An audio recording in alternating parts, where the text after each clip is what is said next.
الحمد لله رب العالمين الكريم الوفاء الحليم الصفاء مكور الليل على النهار وكل شيء عنده بمقدار حار في قضاياه العقول والأخبار قال جمالات بقهر قوته فهو الواحد القهار وكسب تكاسرة بقوة سلطانه فهو العزيز الجبار كون الأكوان وبقاء الأزمان فلا يحتاج إلى أعوان ولا أبصار سبحانك يا رب ذكرك شفاء ودواء وذكر الناس داء وابتلاء والله يا رب ما خاضت الدنيا إلا بذكرك وما خاضت الآخرة إلا بعفوك وما خاضت الجنة إلا برؤية وجهك وأشهد أن لا إله إلا الله هو الذي يقبل التوبة من الذين يعملون السوء بجهالة ثم يتوبون من قريب يقول مالك بن دينار رضي الله عنه دخلت ذات يوم على جار لي وهو في عظيم السفرات وأليم الفقرات يغمى عليه مرة ويخدم أخرى وكان منهمكا في دنياه متخلفا عن طاعة مولاه فقلت له يا عبد الله تب إلى الله من ذنبك وارجع عن غيك لعله أن يعافيك في بدنك ويشفيك من ألمك ويتجاوز عنك لذنبك فبكى هذا الرجل وقال يا مالك هيهات هيهات قد دنا ما هو آت وأنا ميت لا محالة فيا أسفي على عمر أفنيته في البطالة يا مالك أردت أن أتوب مما جنيت فسمعت هاتفا ينادي من زاوية الليل عبدي عاهدناك مرارا فوجدناك غضبانا نعوذ بالله من سوء الخاتمة ومن الذنوب المتقادمة يا صاحب الخطايا من الذنوب الجارية يا مبارزا بالقضاء لا تصبر على الهاوية يا ابن آدم إذا كنت بالليل مشفي نائمة وبالنهار هائمة فمتى ترضي من كان لأمرك قائما وأشهد أن سيدنا ونبينا وعظيمنا محمدا عبده ورسوله رب رجالا فكان نعم المربي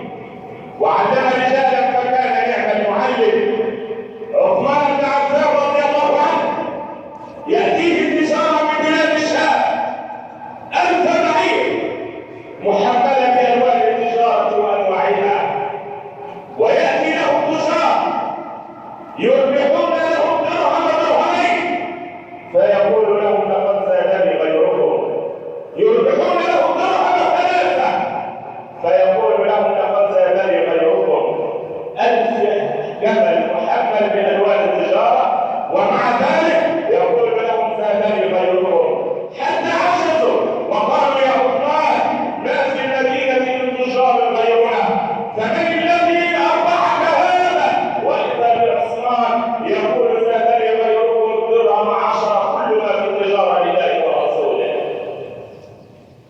ما هو الوسام الذي خلعه رسول الله على عثمان بن عفان إن عثمان بن عفان خلع عليه رسول الله وسامه لا يبقى إلا إليه عثمان رفع النبي يده إلى السماء وقال اللهم إني قد رضيت عن عثمان فارض عنه يوم القيامة ثم قال يا عثمان لكل نبي رفيق في الجنة وأنت رفيق محمد بن عبد الله اللهم صل وسلم وبارك عليه وعلى آله وأصحابه الطيبين الطاهرين يا أيها الذين آمنوا اتقوا الله حق تقاته ولا تموتن إلا وأنتم مسلمون أما بعد إلى أين نشهد اليوم يا شيخ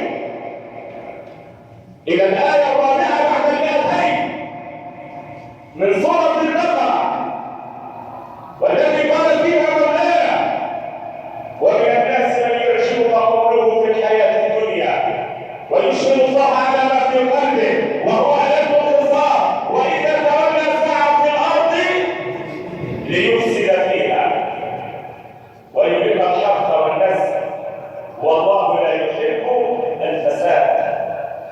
مع الدعوات الهدامة وكشف حقائقها وسبل واجهتها اليوم هو موضوع خطبة اليوم بمشيئة الله، وعن الفساد وصور من الفساد والنهي عن الفساد في الأرض وعقوبة المفسدين هو موضوع خطبتي بمشيئة الله. كونوا معي بأذن صاغية وقلوب خاشعة. اعلموا عباد الله أن ديننا يدعون إلى عبادة الله وإلى عمارة الكون وإلى تزكية النفوس، فأنشأكم من الأرض واستعمركم فيها، فعبادة الكون يعتبر من عبادة الله عز وجل. وكل ما يخرج عن عبادة الكون من مظاهر الإفساد يعتبر تعدي على حدود الله عز وجل، ولا يفسد في الأرض بعد إصلاحها. والإفساد في الأرض قد يكون بالقول وقد يكون بالفعل، ويرجع ذلك إلى أمرين: إما فكر متطرف منحرف، وإما دعوات خبيثة تدعو إلى المؤامرة على هذا البلد، ولا حول ولا قوة إلا بالله. ومن مظاهر الفساد التي سمعتها في الآونة الأخيرة هي التشكيك في ثوابت الدين ومصالح يخرج علينا بعض المؤرخين، وسمعتها بأذني منذ أسابيع يشكك في أحاديث البخاري ويقول إن صحيح البخاري مصدر للإسلام والمسلمين. لما؟ يقول أن فيه بعض الأحاديث لا تتفق مع العقل، قصة البراهين. وأنا أقول هذا الرجل وأمثاله لقد أخبر عنكم الحديث منذ 14 قرنا عندما قال: بين يدي الساعة سرور خداعات يصدق فيها الكاذب ويكذب فيها الصادق ويؤتمن فيها الخائن ويخون فيها الأمين وينطق فيها الرويضة. قالوا: وما الرويضة؟ قال: الشافعي الذي لا علم له. أسمع هذا أن رجل يقول عن صحيح البخاري أنه مسخرة للإسلام والمسلمين، تشكيك في ثوابت الأمة، يريدون زعزعة الأمر الوطني مهما كان وتشكيك الشباب، ولا حول ولا قوة إلا بالله العلي العظيم. أقول إن تلك الكلمة لا تخرج إلا من فم رجل صنديق فاسد. طب أنت تعرف إن قصة البراهين لم ترد في صحيح البخاري، لكن ابن كثير عدها وقال إنها من وضع الزنادقة المنافقين، وإن وردت في بعض كتب الطبراني مثلا فكتب الطبراني لا يحكم عليها بصحة الأحاديث التي يأخذها، ففيها أحاديث ضعيفة. ويحكم عليها من الروايات الأخرى من يشكك ويمنع هذا القول مع أنه ثابت في كتاب الله وسنة النبي صلى الله عليه وسلم. قال تعالى عن آل فرعون: النار يعرضون عليها غدوا وعشيا ويوم تقوم الساعة أدخلوا آل فرعون أشد العذاب. أنسيت أيها الجاهل الصحيح الذي ورد والحديث الذي ورد في حديث البخاري عن كعبان أن النبي مر على قبرين فقال: إنهما لا يعذبان وإنهما لا يعذبان في وما يعذبان في كبير، أما أحدهما فكان لا يستتر من الموت. يعذبان فين؟ في القبر بنص من؟ رسول الله صلى الله عليه وسلم. أما أحدهما كان لا يستتر من موته، وأما الثاني فكان يمشي بين الناس بالنميمة. ثم أخذ النبي صلى الله عليه وسلم ربة نخل، يعني بريد النخل، وشقها نصفين بنص ابن عباس، ووضع على كل قبر بجانب كل قبر نصفها. فقيل: لما صنعت هذا يا رسول الله؟ فقال النبي: لعله أن يخفف عنهما ما لم يلبسها. ويخرج علينا آخر منذ أيام ويدعو وليس في الوجود إله خالق له. وللأسف الشديد إذا أتى الإعلام بعالم لا يستطيع والله أنا أتخلى على ظهر النار من الذي ماذا يريد الإعلام من العقول الشباب أتريد أن التشكيك في أمة النبي وفي دينها تحت العقيدة عند أكثر شباب الأمة. والله ما أراه إلا حرب على دين محمد بن عبد الله. إن أتيتم برجال ليردوا على هؤلاء أنتم بالعلماء الربانيين يستطيعون أن يقولوا الأدلة على وجود الله عز وجل. أنت عارف الإمام الرازي له 1000 دليل عقلي على وجود الله عز وجل، وليس هذا منظور خطبتي اليوم. وأكله للرد على الملحدين في الجمعة القادمة إن أحياني وأحياكم الله. ومن صور الإفساد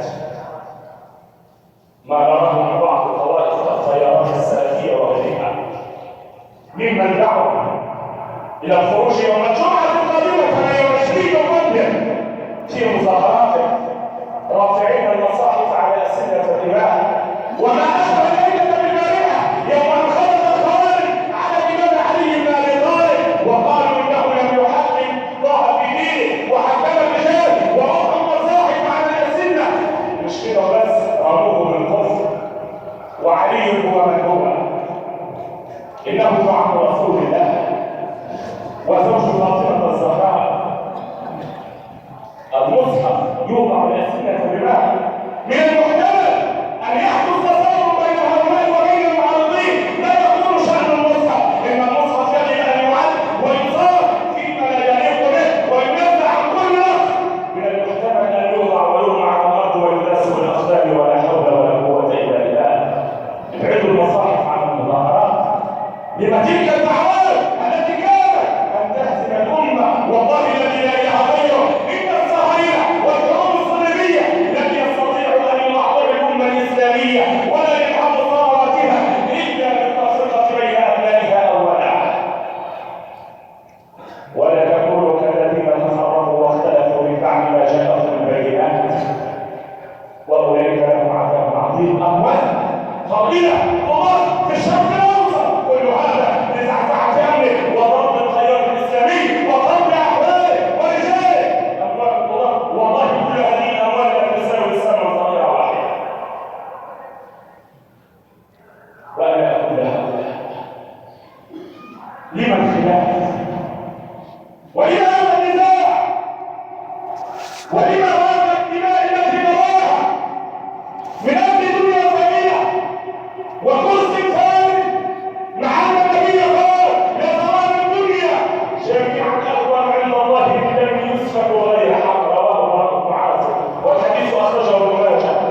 مع ان النبي قال لا يزال المسلم والمؤمن في فسحه في دينه ما لم يصب دما حراما. مع ان النبي صلى الله عليه وسلم قال الادمي بنيان الرب ملعون من كذب. ملعون بالقدس هذا الذي سياتي او اخذ بسفك الدماء. والله هذا لا يصح. ده النبي صلى الله عليه وسلم يقول من اعان على قتل امرئ مسلم ولو بشرط الكلمه يعني قال له ما شئت بس من اعان على قتل امرئ مسلم ولو بشرط الكلمه جاء يوم القيامه مكتوب على جبهته هذا آيس من رحمه الله. أنسيتم قول رسول الله إذا التقى المسلمان بسيفيهما فالقاتل والمقتول في النار. قالوا يا رسول الله هذا في القاتل فما بال المقتول؟ فقال النبي لأنه كان حريصا على قتل صاحبه. أنسيتم قول رسول الله من أشار إلى أخيه بحبيبه فإن الملائكة لا تزال تلعنه حتى ينتهي ولو كان أخوه من أبيه وأمه. لو أنت رفعت حديثا صار حتى على أخيه الملائكة تظل تلعنه. ألم يقرأوا هؤلاء مقام النبي صلى الله عليه وسلم؟ وفي حديث آخر لا يحل لمسلم أن يروع مسلما ومن نظر إلى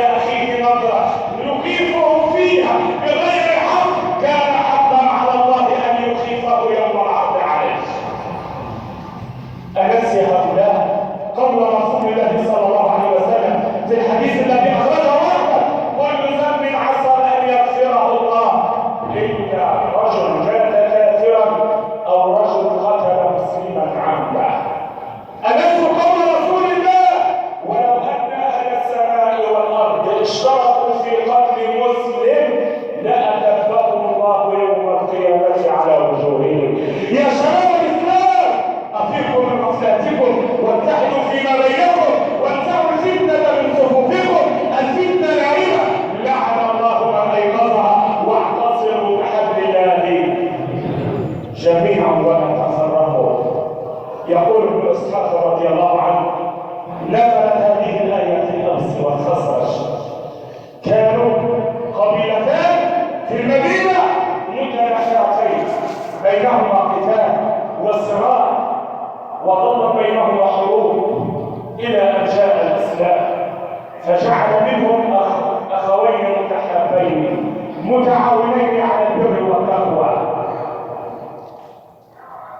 هو الذي أيده بنصره وبالمؤمنين وألف بين قلوبهم. لو أنفقت ما في الأرض جميعا ما ألفت بين قلوبهم ولكن الله ألف بينهم.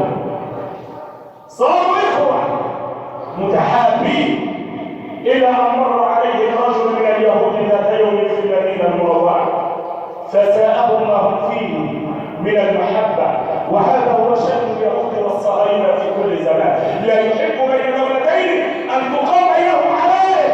فرقوا بين السنة والشيعة في إيران والعراق وهذا هو مصيرهم الآن، فرقوا بين السودان بين الشمال والجنوب وهذا هو شأنهم الآن، وفي الصومال وفي كل دولة عبثوا فيها ولا حول ولا قوة إلا بالله والكل يصاب. والله الذي لا إله غيره لو أن مصر سقطت فلن يقوم لدولة قائمة. فساءه هذا الأمر.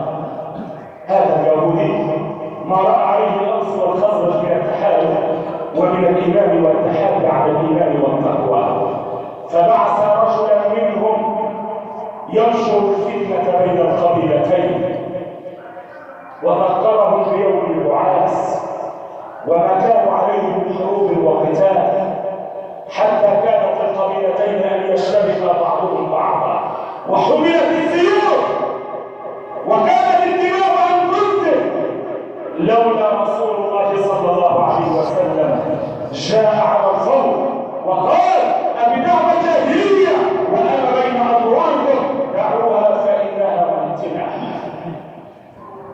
كل هذا بسبب دنيا وكرسي ليأخذها من يأخذها، سيسأل عنها يوم القيامة أمام الله. إن الناس إن لم يكونوا الحق شعبهم الباطل، وإن لم توحدهم عبادة الرحمن رزقهم عبادة الشيطان. لذلك كان التبعر من صفات الجاهلية. لذلك قال النبي: لا تتبعوا بعض الكفار يضرب بعضكم رقاب بعض. يعني النبي سمى القتل ايه؟ كفر. جاء احد التلاميذ ذات يوم الى شيخه وقال: يا شيخ الحق، الناس في المسجد كانوا ان يقتتلوا زي اخوانه السلفي ده بيصلي الشرطه وعاوز يصلي الركعات ولا تلاقي في المساجد كلها كل رمضان. وعلى فكره شفتوا الفرقه جت لحد فين؟ تخيل ان الشباب السلفي ما يصليش في المساجد الاخوان والعكس. والله يا جماعه انا عايز اقول لكم حاجه. واحد يقول لواحد: لكن مرة ما تحضرش وقت الشيخ محمد بيه، انت عارف كانوا يقول؟ قال له: انا عارف ان الراجل ده ضحي وانا اقل الناس ولا يساوي تراب الذي يمشي عليه، ولكن انا خايف عشان يكون بيصلي في مسجد الاخوان. واحد تاني يقول الاخر: انا بقدم ابنك الشرطه والحضاره خايف اوعى على الراجل. والله العظيم اسمع واضحك وابكي على ما وصل اليه حال الامه، مع ان الله سمى المساجد وان المساجد لمن؟ لله، فلا تدعوا مع الله احدا.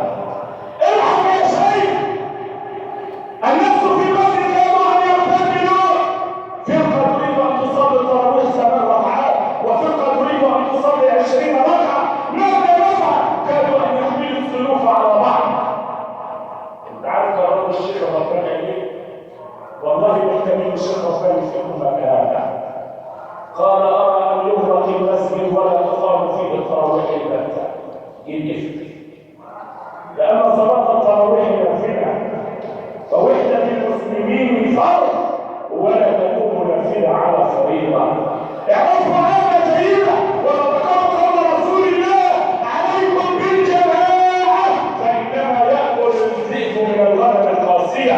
ويقول النبي: من فارق الجماعه كان قيد شاب فمات فميتته ميته الجاهليه. لا اسمع الحديث الآخر نقول فيه ستكون فتن فمن أراد أن يخرج على أمتي وهي مجتمعة على أمر فاضربوا رأسه بالسيف كائنا من كان.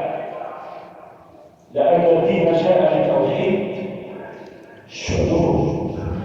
يقول في حديث آخر من خرج عن الجماعة، من خرج عن الطاعة وفارق الجماعة فمات فميتته ميتة جاهلية. ألا ومن خرج على أمتي يضرب برها وفاجرها ولا يتحاشى من مؤمنها ولا يفي مثل عهد عهد يوم أهل الكتاب ما جزاء يا رسول الله؟ فهو بريء مني وأنا بريء منه يوم القيامة. والذي قال هذا قال التائب حبيب الرحمن واتائب من الذنب كما تذكر ادعوا الله وانتم بالقرب. الحمد لله رب العالمين والعاقبة للمتقين ولا عدوان إلا على الظالمين. أشهد أن لا إله إلا الله ولي الصالحين. أشهد أن سيدنا نبينا وعظيمنا محمدا عبده ورسوله وعلى آله وأصحابه الطيبين الطاهرين. أما بعد، عباد الله، دعوكم من هذه المناظرات واتحدوا على كلمة سواء. فقد كفى ما كان، فقد طال بنا زمن العصيان. اتقوا الله فقد كفى ما كان، فحالنا لا نرضى به الواحد الليلان. اعملوا على ما اتفقتم عليه وهو كثير، وليعظم بعضكم بعضا على ما اختلف عليه وليكن قليل. ولا تتشبهوا بالخوارج يوم ان فعلوا فعلتهم مع الامام علي رضي الله عنه عندما رضي علي بالتحكيم رفع خوارج المصاحف ورموهم القبر. فقال له ابن عباس يا امير المؤمنين أتأذن لي أن أذهب لأحاجيه أقيم عليه الحجة؟ فقال يا ابن عباس أخاف عليك منه. قال أذن لي ولا تخف. يقول ابن عباس فأتيت الخوارج ودخلت عليهم فلم أرى قط مثلهم في العبادة والاجتهاد. حط تحت دي إيه؟ ندخل. وقلت له أي شيء تنكرون على علي بن عم رسول الله وأول من آمن من الصبيان وزوج فاطمة الزهراء؟ قالوا ننكر عليه ثلاثة أشياء. اسمع، أنه حكم الرجال في دين الله، رجل التحكيم في المعركة اللي كان يقبله بالمعاونة. والله قال إن الحكم لمن؟ لله. إن الحكم إلا لله. فكيف رضي الرجال وحكم الرجال؟ حكم الرجال في دين الله الأول. الثانية ننكر عليه أنه لما قاتل عائشة ومعاوية، عائشة مين؟ أم المؤمنين، لم يأخذهما سرايا ولا سرايا ولا غنائم، مع أن رسول الله كان يأخذ السرايا والغنائم. فإن كانوا كفار أحلت لنا سراياهم وغنائمهم. هذه الثالثة. قالوا أما الثالثة فلأنه خلع عن نفسه كلمة أمير المؤمنين عند الصلح، مع أن المسلمين بايعوه وأمروه. فقال ابن عباس له لو أني حاججتكم بكتاب الله وسنة النبي صلى الله عليه وسلم أكنتم تقبلون هذا؟ قالوا نعم.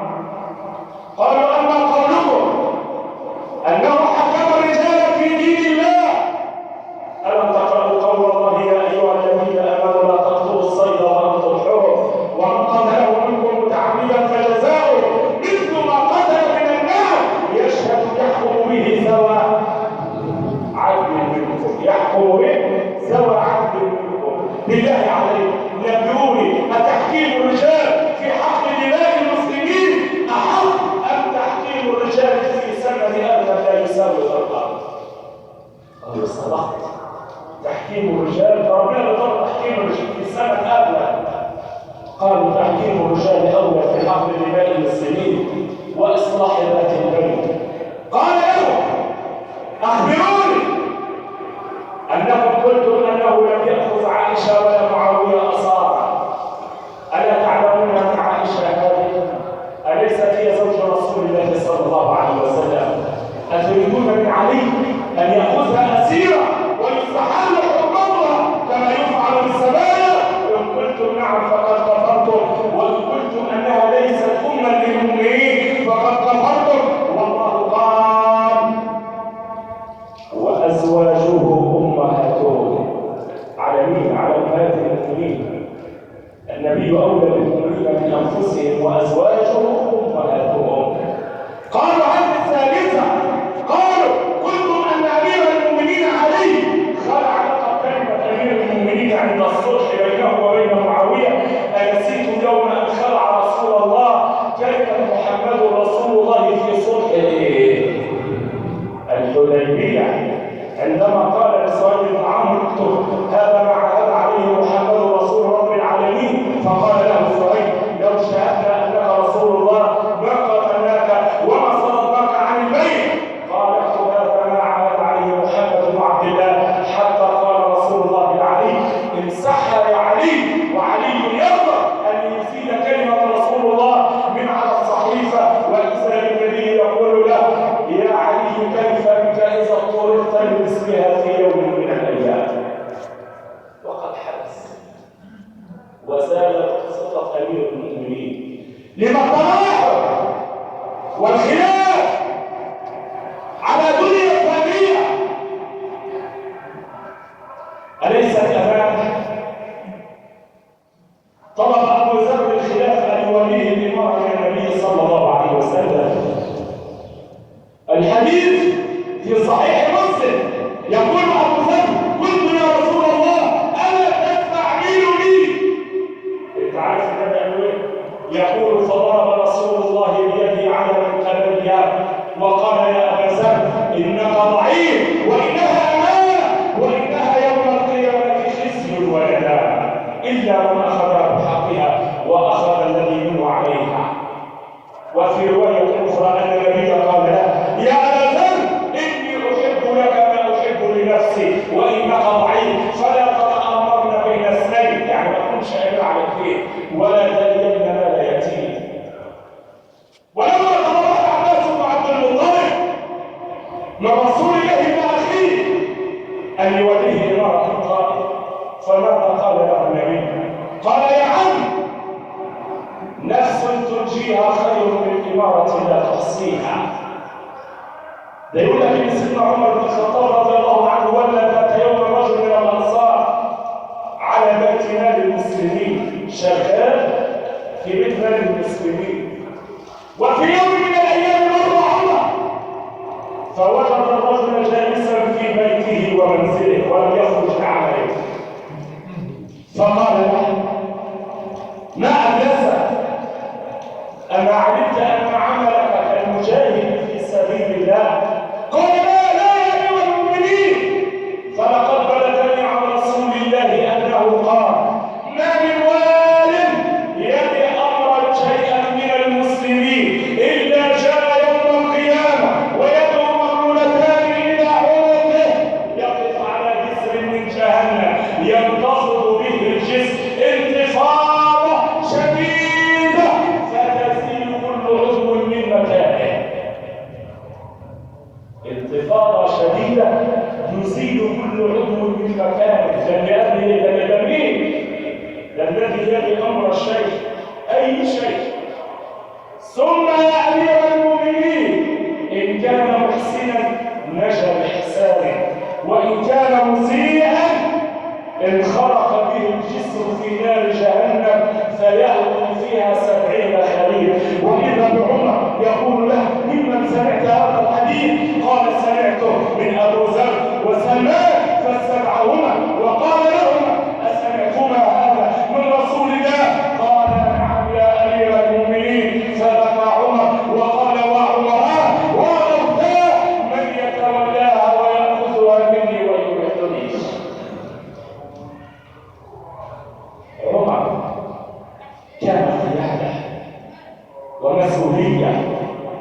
والقيادة ليست وجاهة ولا منظرة. ألا تنسمع إلى حديث النبي من استعمل على عصابة وفيهم رجل أرضى لله منه، أي واحد استعمل على أي مهنة وفي واحد غيره كفر لها، وهذا بدل هذا فقد خان الله ورسوله والمؤمنين. ده سيدنا أبو بكر بعث ذات يوم يزيد بن معاوية إلى حكم الشام، ثم قال له يا يزيد أنت رجل لك قرار، أخاف أن تكسر أحد الناس على بعض ضربته، وأذكرك بقول رسول الله صلى الله عليه وسلم من ولي أمر شيء من أمتي فأمر عليه أحدا مجاملة ومحاباة إلا كان عليه لعنة الله ولعنة الملائكة والناس أجمعين، ولا يقبل الله منه صرفا ولا عدلا أي فريضة ولا نافلة حتى يلقى الله يوم القيامة وهو في جهنم. ده مرة ليه؟ لو أن واحد قريبا له محسوبية أو مجاملة، قلت أن العبارة ليست وجاهة يا جماعة، والله لو علمنا قيمتها وخطرها لفررنا منها فرار الأغنام من الذئاب. عمر كان يقول والله ما قبلت الخلافة إلا كما يقبل المضطر أكل الميتة، وكان يقول إن مثلي ومثل أمة محمد بن عبد الله كمثل الوصي على مال اليتيم. يدخل عليه علي ذات يوم في ليلة مظلمة فيجد أمير المؤمنين عمر يكتب مرتبات الجيش ويضيء فتيلا ليبدد به الظلام. فتيل زي لمبة كده أو مصباح ويكتب مرتبات الجيش عمر. فلما دخل عليه علي قال يا علي فيما جئتنا الساعة؟ قال يا أمير المؤمنين لما تسأل هذا السؤال؟ فقال له يا علي إن كنت جئتنا في أمر يعم المسلمين بنفع تركت المصباح مضيئا، وإن كنت جئتنا في أمر يخصك أنت أطفأت المصباح حتى لا نستعمل مال المسلمين في غير مصالح. يا إنها أمانة، وبأي وجه تلقى الله الذي نهب العباد وصرف البلاد وباع أرضه وخربها. بأي وجه عمر يأبى أن يضيء مصباحا وعلي يتكلم في شأن شيء وعمر بن عبد العزيز يسد أنفه لأنه مر به عبد خاف أن يستمتع برائحته.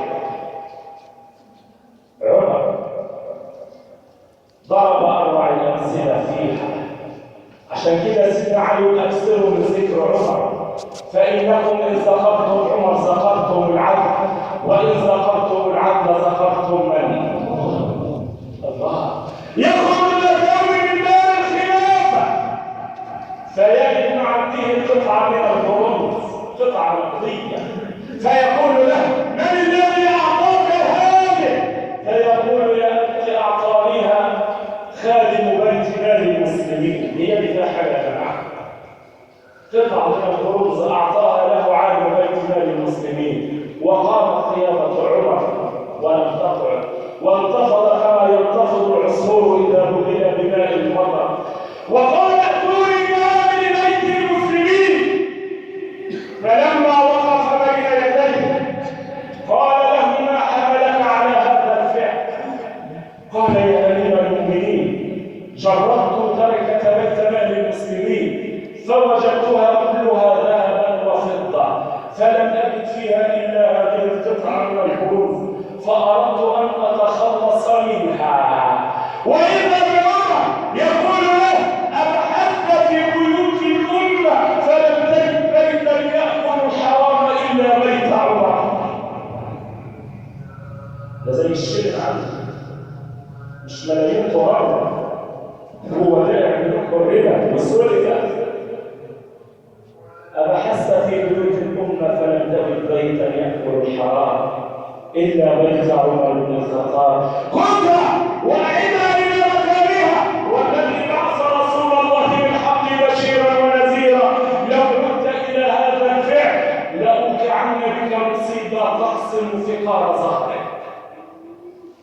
على أي شيء نسعى وتراق الدماء وتزفت من أجل أمانة حملت وعرضت على السماوات والأرض والجبال فأبين أن يحملنها وأشرفنا منها وحملها الإنسان. لما حضرت عمر الرشيد كما قلت في الجمعة الماضية من كان شرقا وغربا، فلما حضرته الوفاة ناجى ربه يا من لا يزول ملكه ارحم ما زال ملكه. حضرت معاوية الوفاة ومعاوية من هو فتح الفتوحات من السند إلى الصين إلى باريس شرقا وغربا إلى المحيط، ومع ذلك لما حضرته الوفاة قال لمن حوله اجلسوني فأجلسوه، ثم جعل يذكر الله ويسبحه ويقول لنفسه موبخا لها يا معاوية جئت تذكر الله بعد الانحطام والانهدام، أما كان هذا وغض الشباب ريان، ثم بكى وقال يا رب ارحم هذا الشيخ العاصي ذا القلب القاسي، اللهم اغفر العصر واغفر الذله وجب بحلمك على من لا يرجو سواك لمن الملك اليوم. لله الواحد القهار. عودوا الى رشدكم واتحدوا فيما بينكم واجمعوا الصف. ألم يأتي الأوان الذي يصلي هؤلاء هنا وهنا هناك وننزع الخلاف والنزاع والشقاق؟ ألم يأتي اليوم الذي نطرد الفتنة من بيتنا ومن بلادنا ولا نقيم قرية على قرية كالذي يحدث من بعد الأدعياء؟ ولا حول ولا قوة إلا بالله. دينكم واحد، ربكم واحد، قرآنكم واحد، أصلحوا ذات بينكم، قبلتكم واحدة، واعتصموا بحبل الله جميعا ولا تفرقوا. وقال ولا تنازعوا فتفشلوا وتذهب ريحكم واصبروا إن الله مع الصابرين. أسأل الله العلي القدير ونحن في يوم الجمعة أن لا يدع هذا الجمع ذنبا إلا غفران. اللهم اغفر لنا ذنوبنا، اسرافنا في أمرنا، ثبت أقدامنا، وانصرنا على من عادانا، انصرنا على من عادانا، انصر الإسلام والمسلمين، انصر الإسلام والمسلمين، أذل الشرك والمشركين. اللهم دمر اليهود تدميرا، اللهم دمر كل من يعبث في بلادنا. يا رب من أراد مصر خيرا وفقه ومن أراد بها سوءا انتقمه يا جبار. اللهم صب على أهل مصر رزق صبا